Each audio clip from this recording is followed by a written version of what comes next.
மாதிரி அருணகிரிநாதர் தூக்கி முன்னாடி வச்சு கூட்டு போனார். திருப்புகள்ல சொல்றாரு. இப்ப நீங்களும் அதே மாதிரி சாமிகிட்ட போனோம்னா கைய மேல தூக்கி என்ன பண்ணணும்? அப்ப சாமி அப்படியே பிடிச்சு தூக்கிடுவார். கவலைப்படாத நான் இருக்கிறான்னு 2 கையை தூக்கி சுவாமி மேல தன் கூடையே கூட்டிட்டு வாழ்நாள் முழுக்க நம்ம கூட வருவார்.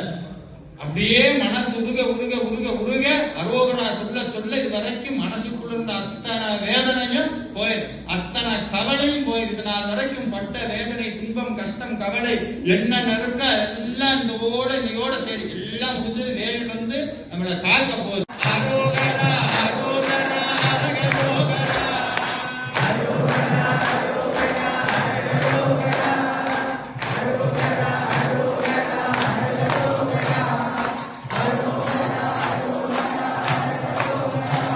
தாயுமான தெய்வத்துக்கு அரகரோகரா, தாயுமான தெய்வத்துக்கு அரகரோகரா. தந்தை வழி மாணவர்க்கு அரகரோகரா, தந்தை வழி மாணவர்க்கு அரகரோகரா.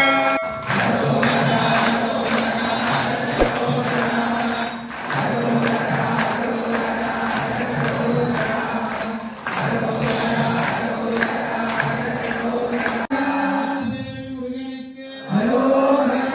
மேலுண்டு வினை இல்லை, மயிலுண்டு பயமில்லை, முருகனுண்டு உரையில்லை மனமே. விழிகளொரு 12 உடையவனே என்று சொல்லி விழிகளிலே நீர் பெருகி நின்றே. முருகா விழிகளிலே நீர் பெருகி நின்றே.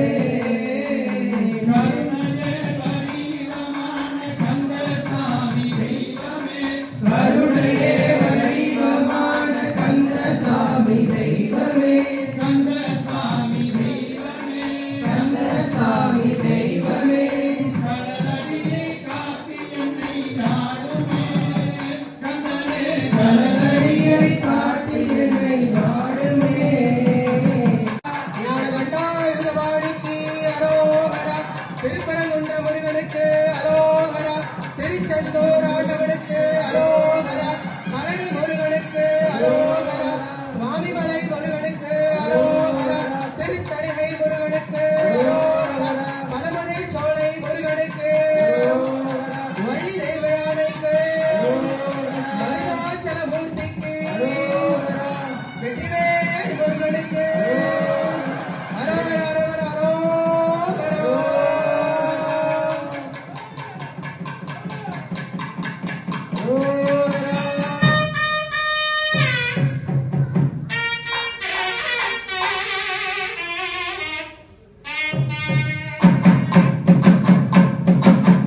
முத்தானிருந்து அடியேனையாள முருகேசனிந்தன் அரசே, விஸ்தானமாக மயில் மீதிலேறி வர வேண்டும் என்றனரே.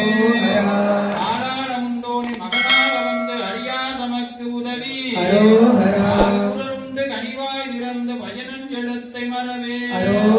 ஆளானவள்ளி தனை நாடி வந்து வடிவாகி நின்ற குமரா, மேலான வெற்றி மயில் மீதிலேறி வர வேண்டும் என்றனருகே.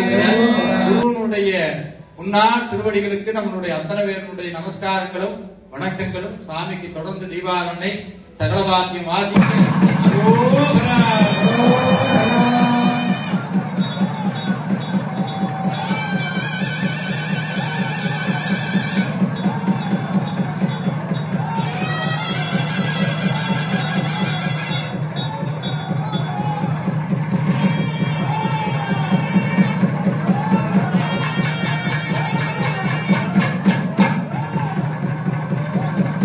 மனைவி அப்படித்தான் இருப்பாங்க, பிள்ளை அப்படித்தான் இருக்கும். ஆனா சாப்பிடுற உணவு இருக்கு பாருங்க, அது யார் போட்ட பிச்சை? ஐயா போட்ட பிச்சை. அப்ப அவர் நினைச்சுதானே சாப்பிடணும். ஒண்ணு, காலையில திரும்பி சூரியனை பாக்குறீங்க, மாமன் சுவாமிகள் ஒரு மந்திரம் சொல்லி கொடுத்திருக்காரு. ஓம் கடாதித்ய குகாய நமஹ. மாமன் சுவாமி சூரியனை பார்த்தாருன்னா முருகன், அதை சொல்லி கும்பிடுவார். செடியை பாக்குறீங்க, செடியை பார்த்து என்ன நிறைய நம்ம தர்மத்துல செடியும் முருகன் தான், புல்லு பூண்டு இருந்து சகலமும் முருகன் தான். அதனால யாரு எப்ப கேட்டாலும் முருகா முருகா முருகான்னு சொல்லிட்டே இருக்கு. நிறைய பேர் நினைக்கிறீங்க என்ன சீக்கிரம் சாமியார் ஆக்கிடுவீங்க போல அப்படின்னு. சாமியார் ஆக்கிறதுக்குன்னா நம்மளுக்கு கதிரி கிடையாது. சாமி இவ்வளவு முயற்சி பண்ணி இந்த மனுஷ புழிஞ்சு வேற என்ன ஒண்ணு இல்ல, மலர் செஞ்ச புண்ணியம் நம்ம பண்ணது. அதோட பிறவி பயன் நடந்துருச்ச, ஊத்துது, குப்பையில போயிருக்கலாம், வேற யாராவது மனுஷங்களுக்குள்ள போய் இவங்களுக்கா போனோம்னு செத்து போயிருக்கலாம். ஆனா எங்க போயிடுச்சு? அவ்வளவுதான். அவ்வளவுதாங்க நம்ம வாழ்க்கை. இதைத்தானே கேட்கறோம், வேற என்ன கேட்க போறோம்? இப்படி வாழ்க்கை பூ மாதிரி மலரணும், மலர்ந்து ரெடியா இருக்கு, சாமியும் பாதத்துல வச்சுக்க. திருப்பி எந்த விதையும் பூமியில போட்டுட்டாரு, அப்படியே பிறந்தாலும் மறுபடியும் எங்க வரணும்? அங்கதான்